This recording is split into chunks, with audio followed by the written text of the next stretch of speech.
Assalamualaikum warahmatullahi wabarakatuh.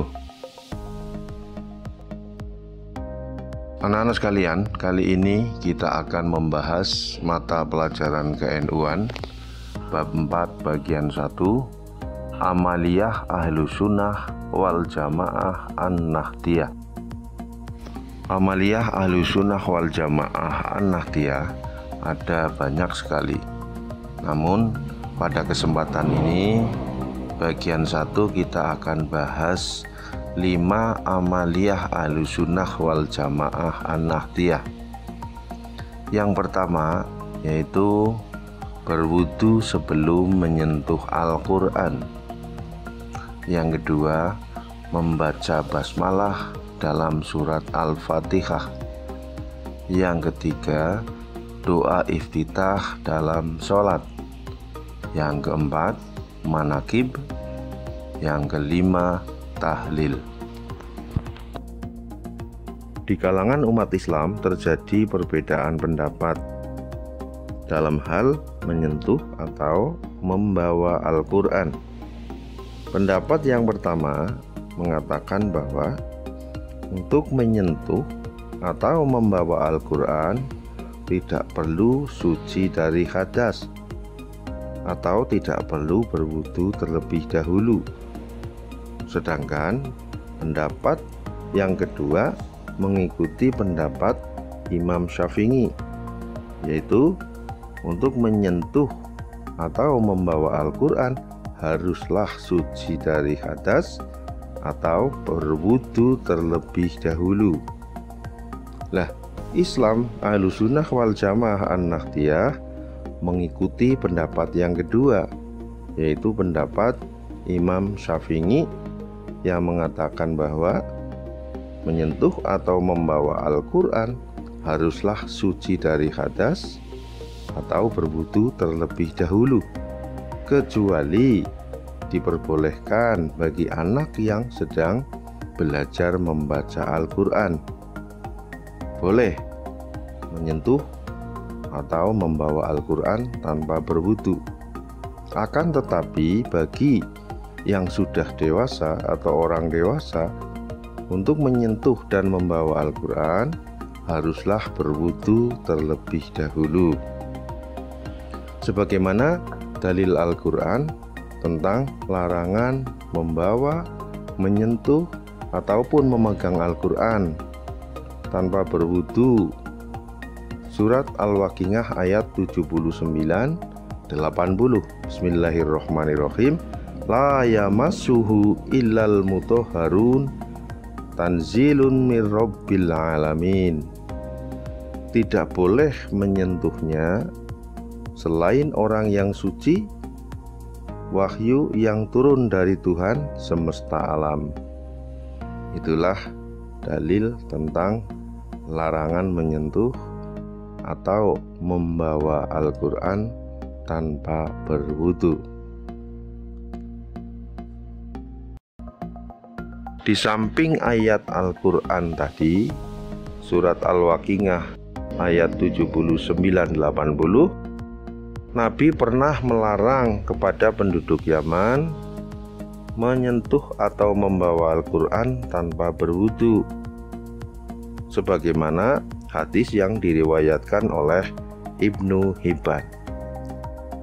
Kita lanjutkan. B. Membaca basmalah dalam surat Al-Fatihah. Terjadi perbedaan di dalam hal bacaan Bismillahirrahmanirrahim dalam surat Al-Fatihah. Pada pokoknya pendapat ini terbagi menjadi dua. Pendapat yang pertama mengatakan bahwa bacaan basmalah Bismillahirrahmanirrahim adalah bukan bagian dari surat Al-Fatihah. Sementara pendapat yang kedua mengatakan bahwa bacaan basmalah Bismillahirrahmanirrahim adalah bagian dari surat Al-Fatihah. Ayat pertama dari surat Al-Fatihah. Nah, kita warga Nahdien atau golongan ahlu sunnah wal jamaah an-Nahdiyah mengikuti pendapat yang kedua, yaitu pendapat Imam Syafi'i radhiyallahu anhu, di mana mengatakan bahwa basmalah bismillahirrahmanirrahim adalah bagian dari surat Al-Fatihah, ayat pertama dari surat Al-Fatihah, sehingga tidak sah sholat, akan tetapi surat Al-Fatihah dibaca tanpa ada bacaan basmalah atau bismillahirrahmanirrahim. Sehingga ketika di dalam sholat wajib membaca basmalah dalam surat Al-Fatihah. Ini juga sebagaimana hadis yang diriwayatkan oleh Abu Hurairah yang mengatakan bahwa membaca bismillahirrahmanirrahim dengan keras, lalu beliau mengatakan bahwa sholatku itu serupa dengan sholat Rasulullah. Di samping hadis tadi, Abu Hurairah radhiyallahu anhu juga meriwayatkan hadis dari Rasulullah SAW yang artinya, apabila kalian membaca surat Al-Fatihah, maka bacalah bismillahirrahmanirrahim. Sebab surat itu, maksudnya surat Al-Fatihah itu merupakan pokok Al-Quran atau pokok Alkitab, dan 7 ayat, yaitu ayat di dalam surat Al-Fatihah, diulang-ulang sab'ul masani. Sedangkan bismillahirrahmanirrahim adalah salah satu ayat daripadanya. Kembali lagi bahwa dasar hukum bacaan basmalah atau bismillahirrahmanirrahim adalah satu, mengikuti pendapat Imam Syafi'i yang mengatakan bahwa bacaan bismillahirrahmanirrahim adalah ayat pertama dari surat Al-Fatihah. Yang kedua, mengikuti hadis yang diriwayatkan oleh Abu Hurairah, yaitu mengatakan bahwa beliau dalam sholat membaca Fatihah yang diawali dari bacaan bismillahirrahmanirrahim, dan beliau mengatakan bahwa sholatku serupa dengan sholat Rasulullah.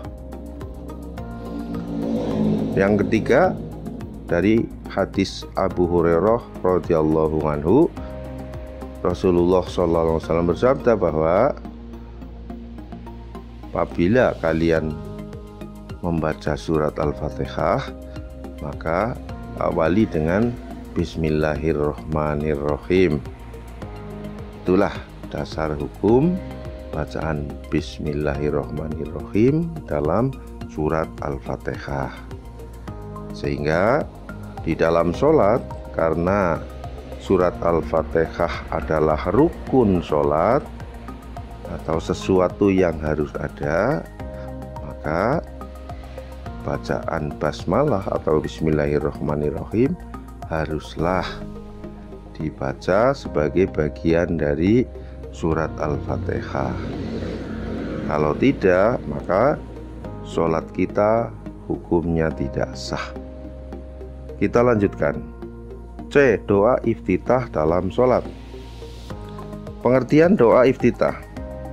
Doa iftitah adalah doa yang dibaca di awal permulaan sholat, yaitu setelah takbiratul ihram sebelum membaca Fatihah. Itu pengertian. Pengertian berikutnya, doa iftitah hanya dibaca pada rakaat pertama saja. Ini adalah bacaan yang dibaca setelah takbiratul ihram, berarti Allahu Akbar, terus membaca doa iftitah.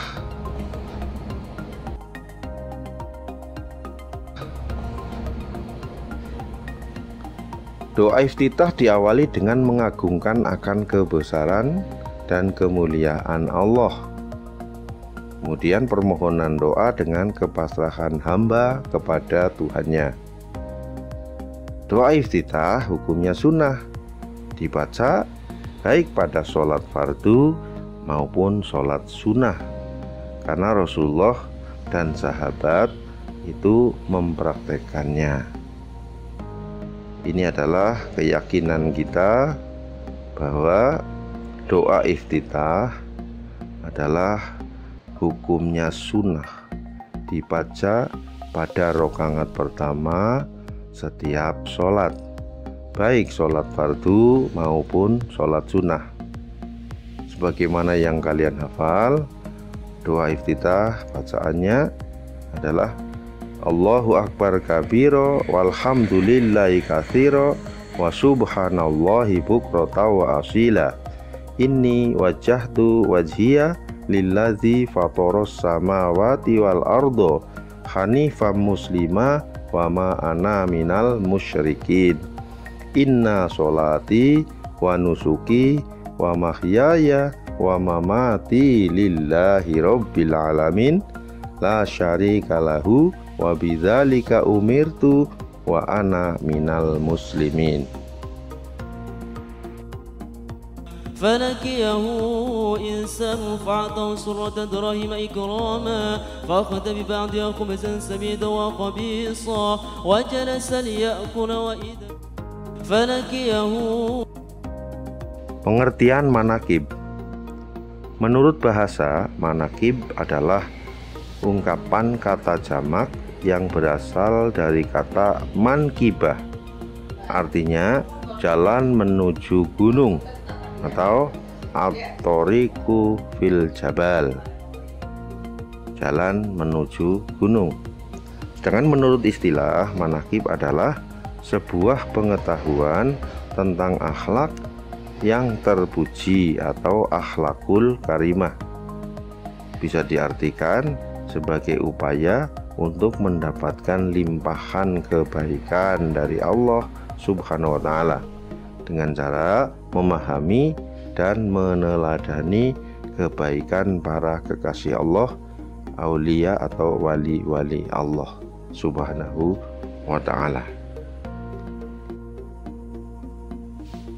2. Manakib adalah tawasul, berarti menyanjung, berharap barokah, dan tawasul atau perantara di dalam berdoa kepada Allah Subhanahu wa Ta'ala. Jadi manakib adalah tawasul kita di dalam berdoa memohon kepada Allah Subhanahu wa Ta'ala. Apa itu tawasul? Tawasul bahasa singkatnya adalah perantara.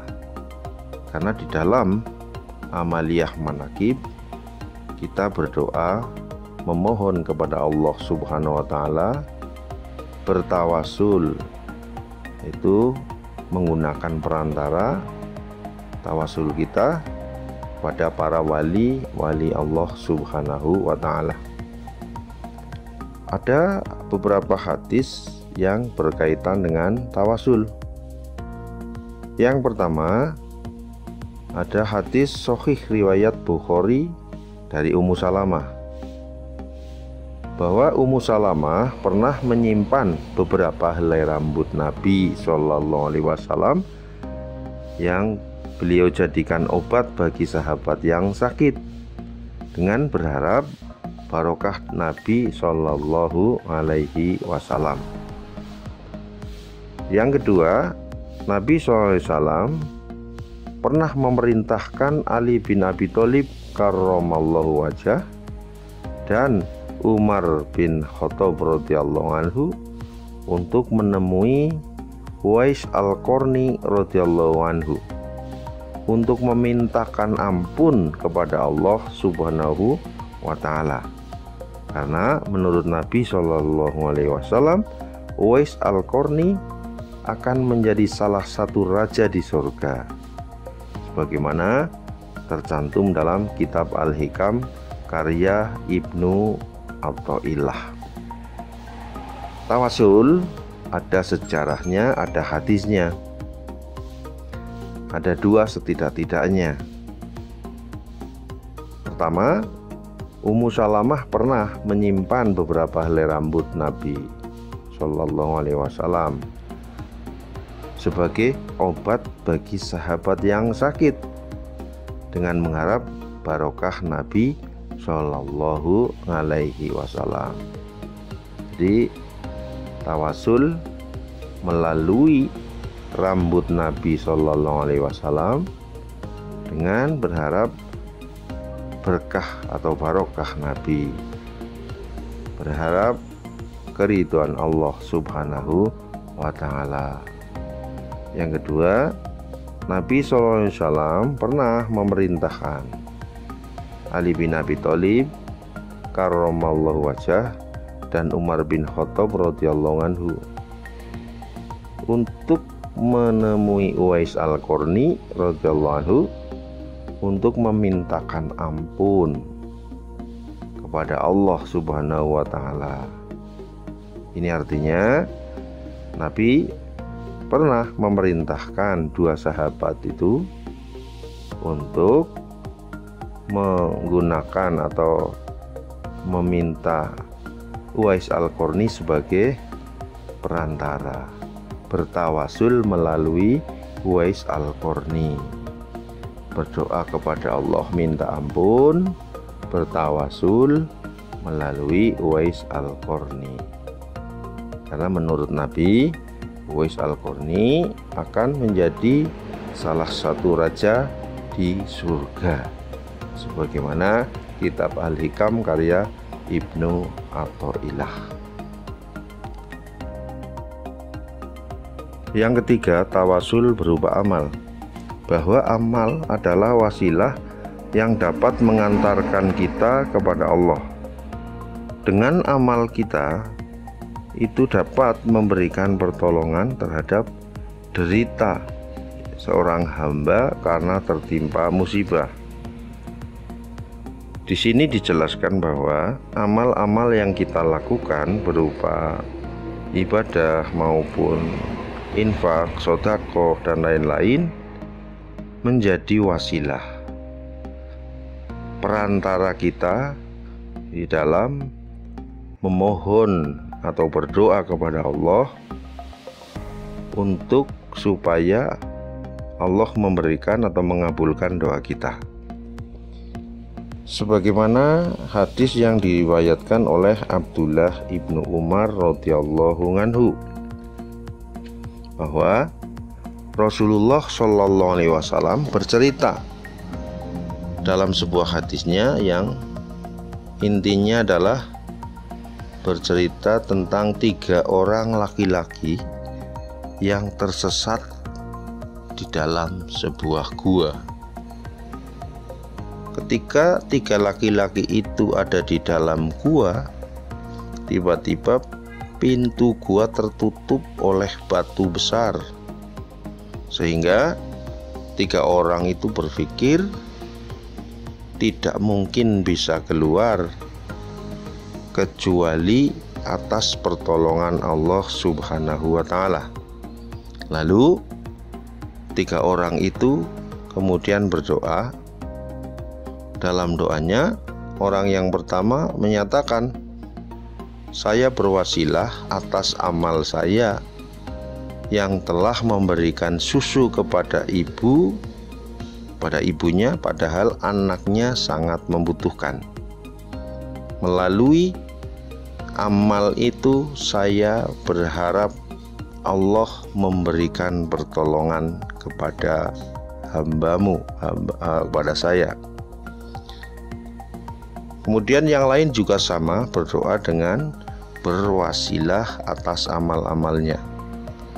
Lalu secara tiba-tiba pintu gua itu terbuka, batu besar itu kemudian berpindah sehingga 3 orang yang ada di dalam gua itu bisa keluar. Itu contoh bahwa amal bisa menjadi wasilah atas doa kita, wasilah Allah memberikan pertolongan kepada hambanya. Kemudian 4. Dalil manakib. Surat Al-Luqman ayat 15. Bismillahirrahmanirrahim. Wa in jahadaka ngala an tusyrika bi ma laisa laka bi ilmun fala tuti'huma wa sahibuhuma fid dunya ma'rufa wa tabi' sabila man anaba ilayya summa ilayya marji'ukum fa unabbiukum bima kuntum ta'malun. Dan ikutilah jalan orang yang kembali kepadaku, kemudian hanya kepadakulah kembalimu, maka aku beritakan kepadamu apa yang telah kamu kerjakan.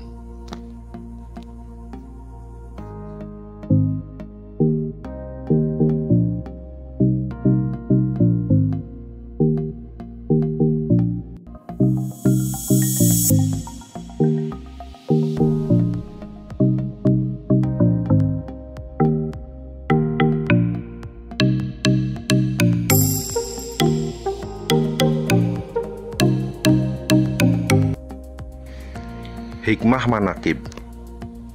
Hikmah manakib setidaknya ada 4. Yang pertama adalah menjadi cahaya penerang hati.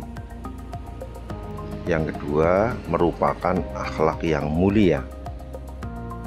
Yang ketiga, menjadi i'tibar atau pelajaran berharga. Yang keempat, akan mendapat rahmat Allah Subhanahu wa ta'ala. Kenapa? Karena di dalam manakib itu terdapat pelajaran-pelajaran yang sangat berharga. Pelajaran tentang amal-amal yang dilakukan para wali, para aulia, akhlak-akhlak yang ditunjukkan oleh para wali, para aulia. Dalam hal ini ada tadi disebutkan Waliullah Uwais Al-Qarni radhiyallahu anhu, ada Waliullah Syekh Abdul Qadir Jilani yang mendapat julukan Sultanul Aulia atau penghulu para wali. Mendapatkan rahmat dari Allah karena kita belajar, kita berupaya menjadi orang yang mampu meniru apa yang dicontohkan oleh para wali Allah Subhanahu wa ta'ala. Beberapa contoh kitab manakib ini yang sering dibaca, kita cantumkan ada 3 di sini. Yang pertama adalah manakib Syekh Abdul Qadir Al-Jilani. Yang kedua manakib Abul Qasim Junaid Al-Baghdadi. Yang ketiga manakib Syekh Imam Muhammad Al-Ghazali. Ini menjadi kebiasaan di kalangan warga NU atau Amaliyah Ahlussunnah wal Jamaah An-Nahdiyah, di mana perjalanan atau sirah para wali ini, di mana amal-amal para wali ini dibacakan dalam sebuah acara manakib, dengan harapan kita bisa mencontoh atau meniru apa yang pernah para wali Allah itu lakukan. Ilah badaratin Nabi Mustafa sallallahu alaihi wasallam wa alihi wa azwajihi wa auladihi wa dzurriyyatihi ahlul kubur ibu wiji lestari ahli kubur minal muslimina wal muslimat wal mu'minina wa lahumul fatihah. A'udzu billahi minasyaitonir rajim. Bismillahirrahmanirrahim. Alhamdulillahi rabbil alamin. Tahlil. 1. 1. Pengertian tahlil menurut bahasa.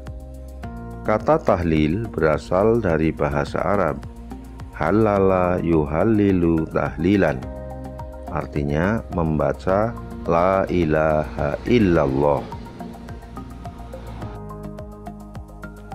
Ada dua alasan mengapa amalan tersebut dinamakan tahlil. Kalau di lingkungan kita itu menyebutnya tahlilan.